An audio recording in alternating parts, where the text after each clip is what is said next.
I was saddened by the fate of the Palestinian people. আগামী সপ্তাহের যে কোনো সময় গাজায় যুদ্ধবিরতি হতে পারে বলে জানিয়েছেন মার্কিন প্রেসিডেন্ট ডোনাল্ড ট্রাম্প। তিনি বলেন তিনি আগামী সপ্তাহে ওয়াশিংটন ডিসিতে ইসরায়েলের প্রধানমন্ত্রী বেনিয়ামিন নেতানিয়াহুর সঙ্গে গাজা ও ইরান ইস্যুতে আলোচনা করবেন, এমন তথ্য জানিয়েছে আনাদলু এজেন্সি। ট্রাম্প বলেন বেনিয়ামিন নেতানিয়াহু এখানে আসছেন, আমরা অনেক বিষয় কথা বলবো। আমরা ইরানে যে দুর্দান্ত সাফল্য পেয়েছি সে সম্পর্কে কথা বলবো, আমরা গাজা নিয়েও কথা বলবো।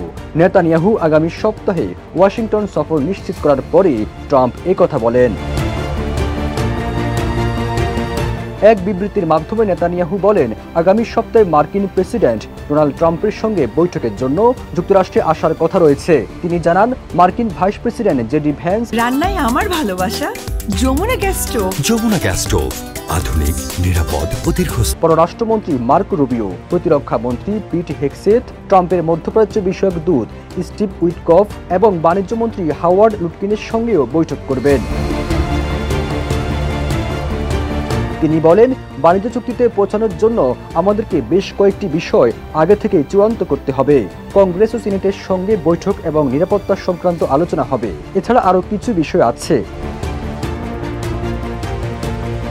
হোয়াইট হাউস ত্যাগের পূর্বে ট্রাম্প বলেন আমরা আশা করি যুদ্ধবিরতি হবে এবং এটি আগামী সপ্তাহের কোনো এক সময় বাস্তবায়িত হবে। সবুজ আলম, ইত্তেফাক।